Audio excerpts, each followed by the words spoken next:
تجارت کی غرض سے آئے ہوئے گوری چمڑی والوں نے یہاں پر باقاعدہ رہائشیں رکھنے کی اجازت مغل بادشاہ جہانگیر سے لے لی تھی، لیکن اورنگزیب عالمگیر کی وفات اور بر صغیر میں کوئی باقاعدہ نظام حکومت نہ ہونے کے سبب انگریز سامراج بر صغیر کی دولت سے خوب مستفید ہوتے رہے۔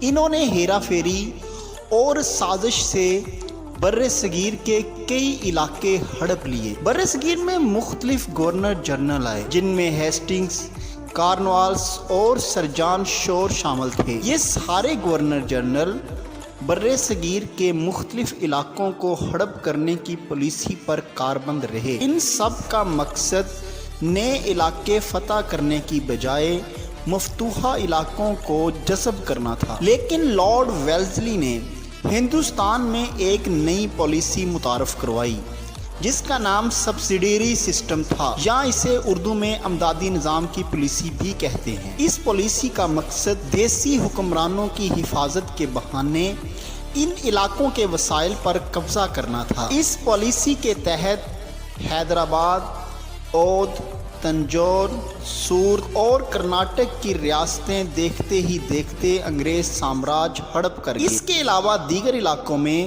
ممبئی، کٹک، دہلی، آگرہ، احمد نگر اور بڑوج شامل تھے، جو انگریز سامراج نے ہڑپ کر لیے۔ لارڈ ویلزلی کے بعد کارنواس اور جارج بارلو بھی اسی پالیسی پر کاربند رہے، لیکن لارڈ منٹو اول نے پالیسی تبدیل کر دی اور بندھیل کھنڈ میں فوجی کارروائی کر کے کالنجر کے قلعے پر قبضہ کر لیا۔ لارڈ منٹو اول نے مرہٹوں سے بھی کافی علاقہ ہتھیا لیا۔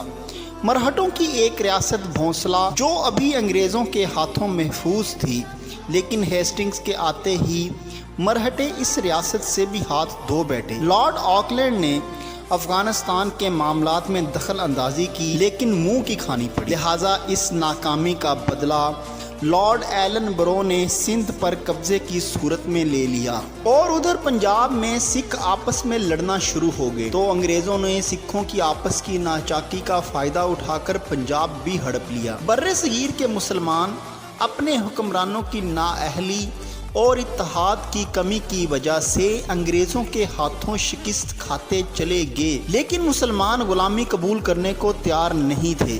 ان کے ہاں آزادی کی تحریکیں اٹھتی رہی۔ ان میں قابل ذکر آزادی کی تحریک مجاہدین تھی، جس کا مقصد انگریزوں اور سکھوں سے آزادی حاصل کر کے ایک آزاد خالص اسلامی ریاست قائم کرنا تھا، جس کی ایک مثال سید احمد شہید ہے، جس نے سکھوں کے خلاف جہاد کرتے ہوئے بالا کوٹ مارکے میں جام شہادت نوش کیا۔ تحریک مجاہدین نے سکھوں کو نمبر 1 دشمن قرار دیا، لیکن بعد میں اس تحریک کا رخ انگریزوں کی طرف ہو گیا، اور انگریز کم و بیش 40 سال تک مجاہدین کی ان سرگرمیوں کی وجہ سے کافی پریشان رہے، اور انگریزوں کے خلاف چلنے والی آزادی کی تحریک انقلابی تحریک میں بدل گئی، اور یہی انقلابی تحریک 1857 کی جنگ آزادی کا سبب بنی۔